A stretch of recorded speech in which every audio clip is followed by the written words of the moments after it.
Hey everyone, Professor August here, and in today's video we'll be looking at Uzbek consonants. Now these consonants should be very familiar to English speakers, and so we're going to use this video to build up your vocabulary by looking at letters that you already know. Our first consonant is be. Be. Just like the English B, let's take a look at some examples.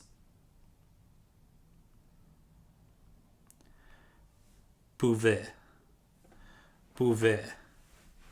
Grandmother. Balande, balande. High. Podring, podring. Cucumber.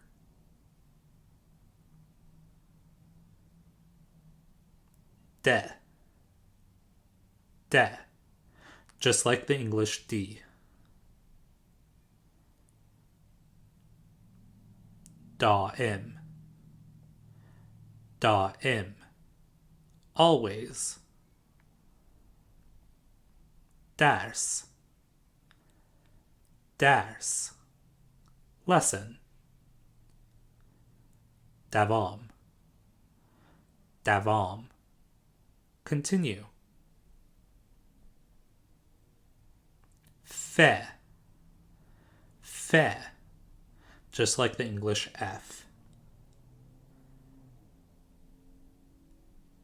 Fan, fan. Subject. Fikr, fikr. Thought. Fasl, fasl. Season.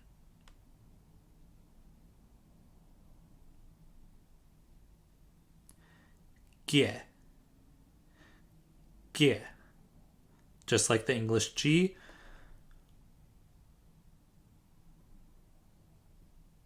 Gilas, gilas. Cherry. Gur, gur. Tomb.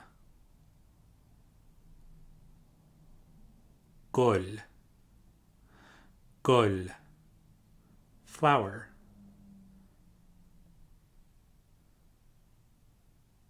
He, he. Just like the English H. Hafta, hafta. Week. Hazir, hazir. Now. Hamma, hamma. All. Je, je. Now this one's unique because this has two different pronunciations depending on the origin of the word. So let's take a look at this consonant. Jigar, jigar. Liver.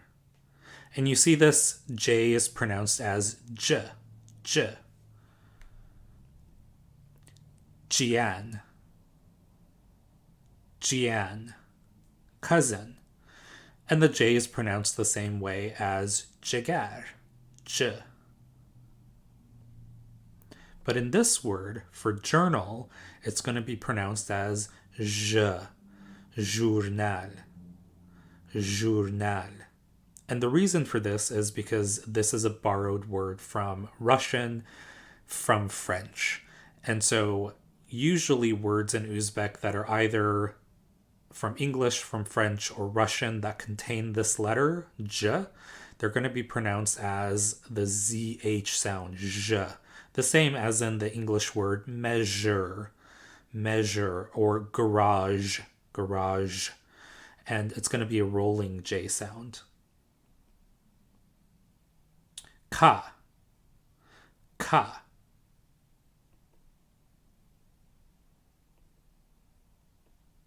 Chem. Chem. Little.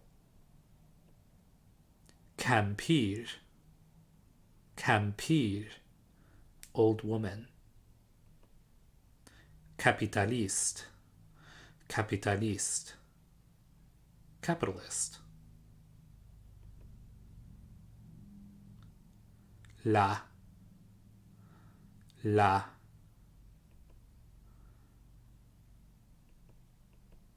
لایق. لایق. Worthy. لازم. لازم. Necessary. Lal. Lal. Speechless. And yes, lal is actually a word in Uzbek.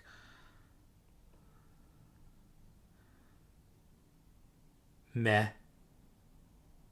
Meh.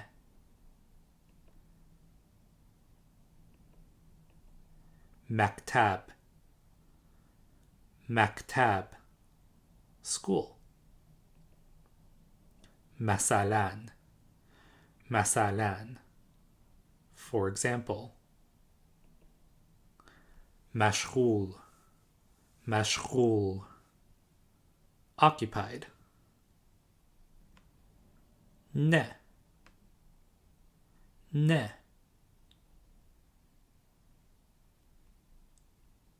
Namuna. Namuna. Example. So for example, these words that we're covering are examples. They are namuna. Nama. Nama. Letter. As in a letter that you write to somebody. Nur. Nur. Light. Pe. Pe.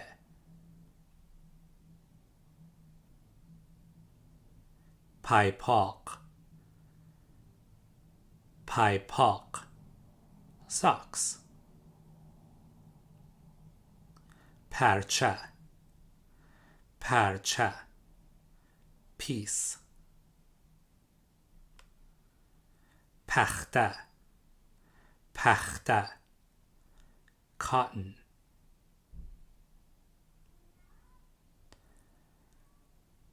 Re. Re.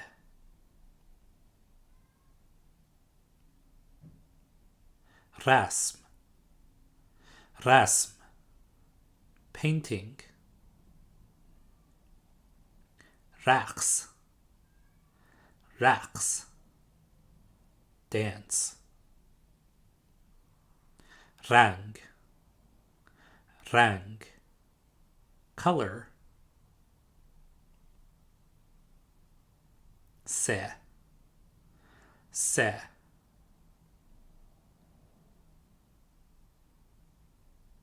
Safar. Safar. Trip. Sakkiz. Sakkiz. 8. Samalyot. Samalyot. Airplane.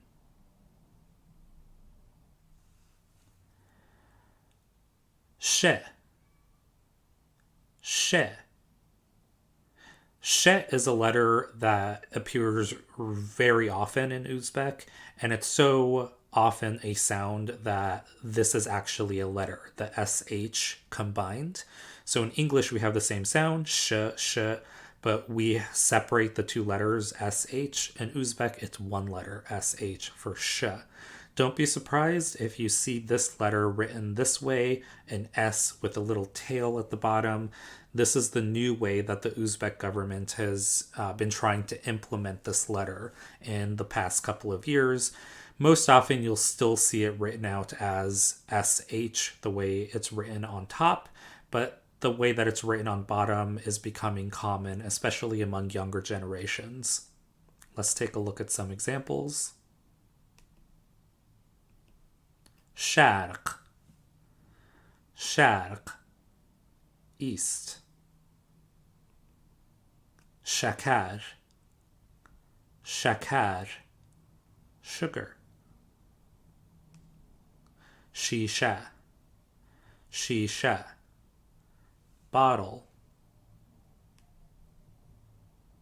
ته ته طبیع طبیع natural. تنه تنه body. تله تله full. the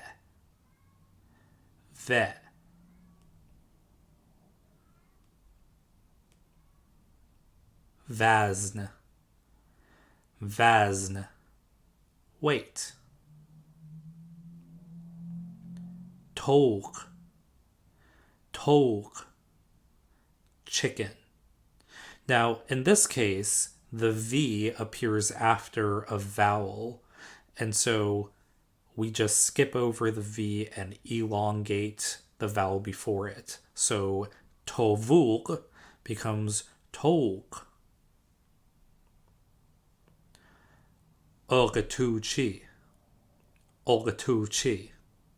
Now here, same concept. The V appears after a vowel, and so you sort of elongate it to Ogatuchi instead of Ogatuvchi.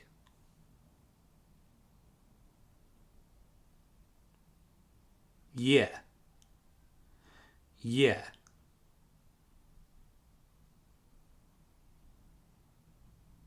Yulbars. Yulbars. Tiger. Yaxshi. Yaxshi. Good. Yevropa. Yevropa. Europe. Ze. Ze. زمانوی زمانوی modern. زر زر awesome. Literally, زر means strength or power, but usually, especially on social media, just means awesome. ذاتاً ذاتاً essentially. Che. Che. Again, this letter is actually a letter in Uzbek because it appears so often. The CH combination, che. Don't be surprised if you see this letter written like this, a C with a tail under it. This is the new way that the Uzbek government has been trying to implement this letter in the past few years. You'll see both of them utilized side by side.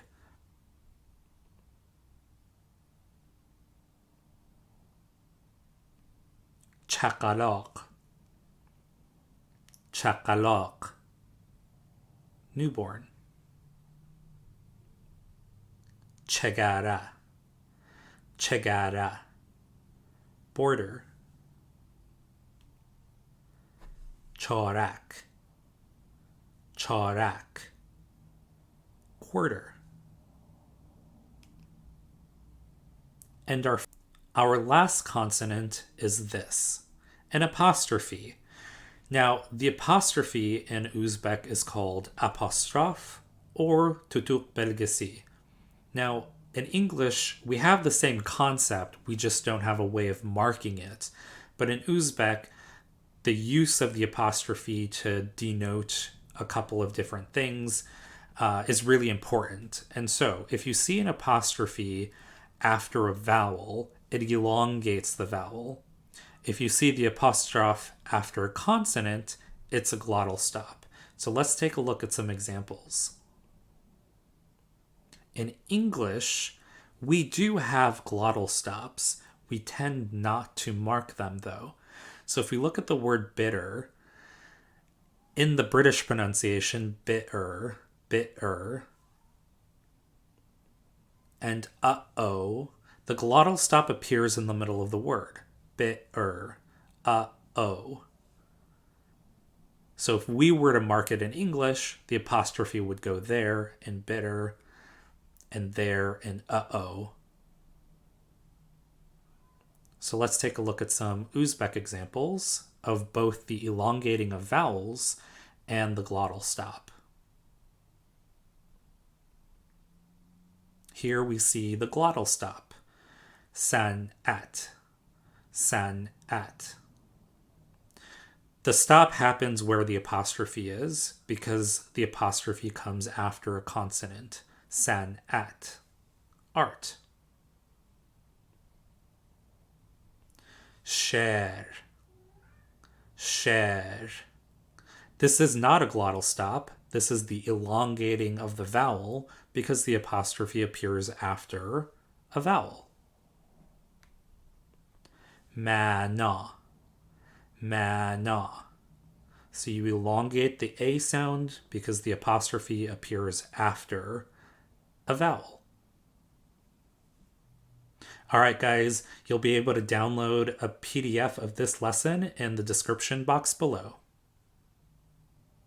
All right, guys, thanks so much for watching. Don't forget to like and subscribe below. Catch you in the next video.